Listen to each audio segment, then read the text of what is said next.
الحمد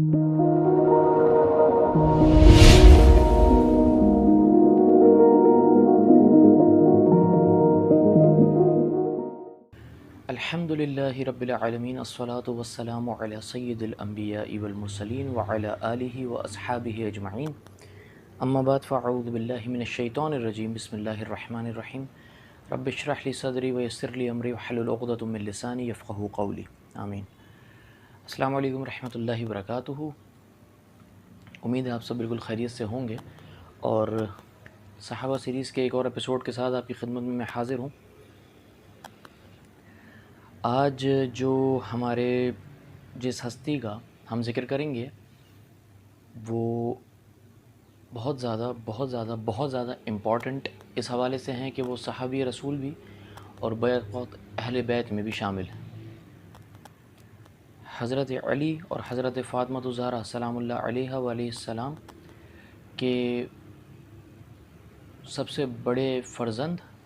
سب سے بڑے صاحبزادے، سب سے پہلی اولاد سیدنا حسن ابن علی رضی اللہ تعالیٰ عنہ علیہ السلام۔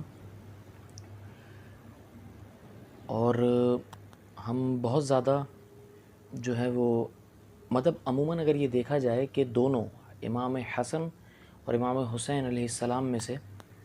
جو زیادہ ذکر ہوتا ہے وہ امام حسین کا ہوتا ہے۔ اس کے پیچھے لاجک اصل میں یہ ہے کہ امام حسین سے جو ایک مطلب ایک ٹائم ہے، جو ایک واقعہ ہے، جو بیٹل ہے، بیٹل آف کربلا ہے، اس کی وجہ سے امام حسن کا صرف اتنا فرق ہے۔ باقی اگر آپ کو خود شوق ہوگا اور آپ خود اس مطلب تاریخ میں جائیں گے، خود ان حوالوں میں جائیں گے، ان تذکروں میں جائیں گے، تو آپ کو بہت کچھ مل سکتا ہے اس حوالے سے۔ اچھا جی، حسن ابن علی رضی اللہ تعالیٰ عنہ علیہ السلام جو ہیں، آپ پہلی اولاد ہیں حضرت علی اور حضرت فاطمہ کی، جیسا میں نے آپ کو بتایا۔ اور ایک چیز یہ ہے کہ امام حسن علیہ السلام جو ہیں، اللہ کے رسول صلی اللہ علیہ وآلہ وسلم نے ان سے بے انتہا محبت کری ہے۔ ایک مرتبہ امام حسن رضی اللہ تعالیٰ عنہ کو اللہ کے رسول صلی اللہ علیہ وسلم اپنے کندھے پر اٹھا کر باہر آئے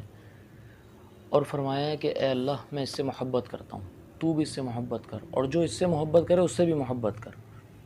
اسی طرح ایک تذکرہ ملتا ہے کہ اللہ کے رسول صلی اللہ علیہ وسلم ممبر پر تشریف فرما تھے، اور آپ نے اپنی ران مبارک پر امام حسن کو بٹھایا ہوا تھا، چونکہ چھوٹے تھے وہ، اور آپ صحابہ سے بات کر رہے تھے، خطبہ دے رہے تھے، اور خطبے کے درمیان میں بیچ میں آپ امام حسن کی طرف متوجہ ہوتے، ان کو بوسہ دیتے اور پھر فرماتے یا اللہ، میں اس سے محبت کرتا ہوں، تو بھی اس سے محبت کر۔ تو اب آپ یہ دیکھیں کہ اچھا ایک چیز کہ اللہ کے رسول صلی اللہ علیہ وسلم جب دنیا سے رخصت ہوئے تو اس وقت کم و بیش 6 سے 8 سال کے درمیان امام حسن کی عمر تھی۔ تو اس کے بعد خلیفہ حضرت ابوبکر صدیق رضی اللہ تعالیٰ عنہ بن گئے، اور حضرت ابوبکر صدیق رضی اللہ تعالیٰ عنہ جو ہے، ان کے بارے میں ایک روایت ہے کہ آپ عصر کی نماز پڑھا کر مسجد سے باہر نکلے تو امام حسن جو ہیں وہ کچھ بچوں کے ساتھ کھیلتے ہوئے وہاں سے گزرے، تو آپ نے امام حسن کو گود میں اٹھایا اور اپنے سینے سے لگایا، حضرت ابوبکر صدیق رضی اللہ تعالیٰ عنہ نے، اور فرمایا کہ تو بالکل رسول اللہ جیسا ہے صلی اللہ علیہ وسلم، علی جیسا تو بالکل بھی نہیں۔ اس پر تھوڑا دور حضرت علی کھڑے ہوئے تو مسکرانے لگے۔ ظاہر ہے کہ ایسا پروٹوکول کسی کو دے دینا کہ نبی علیہ السلام جیسا، کیونکہ یہ بات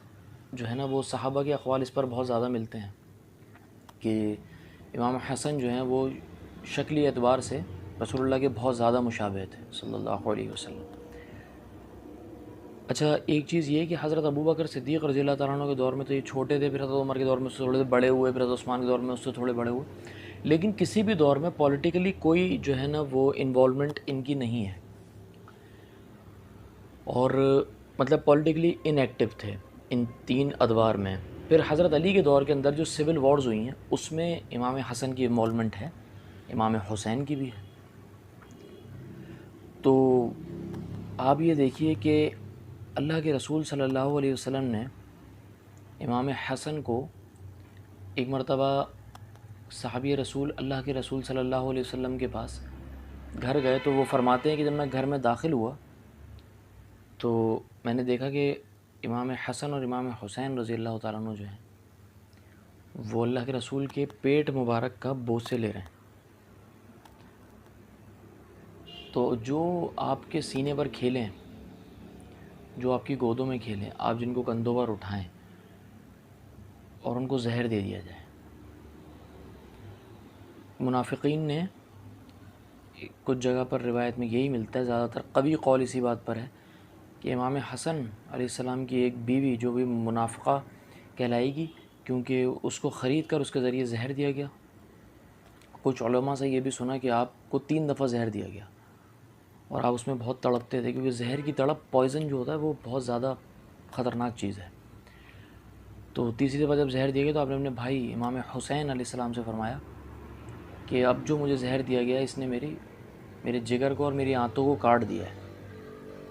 اور امام حسن رضی اللہ تعالیٰ عنہ کی کچھ نسل میں سے لوگوں کو اس طرح بھی مارا گیا ہے کہ ان کو ایک جگہ پر بند کر کے اس کو باقاعدہ سیل پیک کیا گیا ہے، وہ دم گھٹنے سے مرے۔ یہ ایک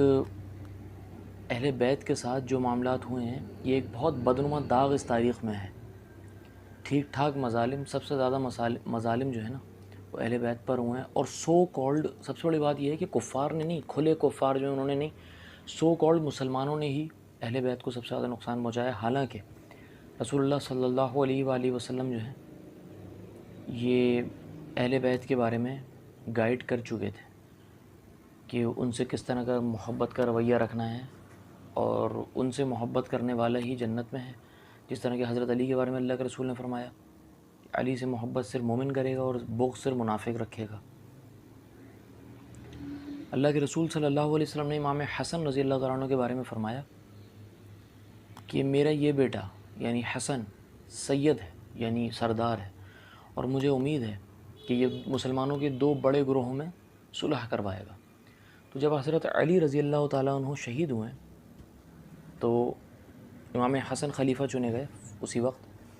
اور اس کے بعد حضرت امیر معاویہ نے اس بات پر نا اتفاقی ظاہر کری کہ وہ ان کی خلافت کو ایکسیپٹ نہیں کیا۔ تو اس کے بعد حضرت حسن نے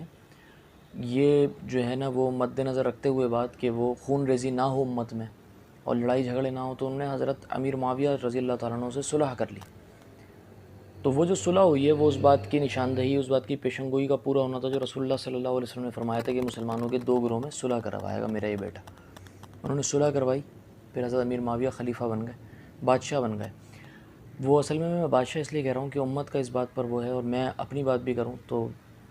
یہی بات ہے کہ جو خلفائے راشدین ہیں ان میں ابو بکر، عمر، عثمان و علی، اور 5ویں حسن رضی اللہ تعالیٰ عنہم اجمعین علیہ السلام، یہ لوگ ہیں۔ حضرت امیر معاویہ خلیفہ راشد نہیں ہیں، ان کو بادشاہ ڈکلیئر کیا گیا ہے امت میں، اسلام کے بادشاہ ہیں پہلے، لیکن خلیفہ راشد نہیں ہیں۔ خلیفہ راشد امام حسن تک ہیں۔ تو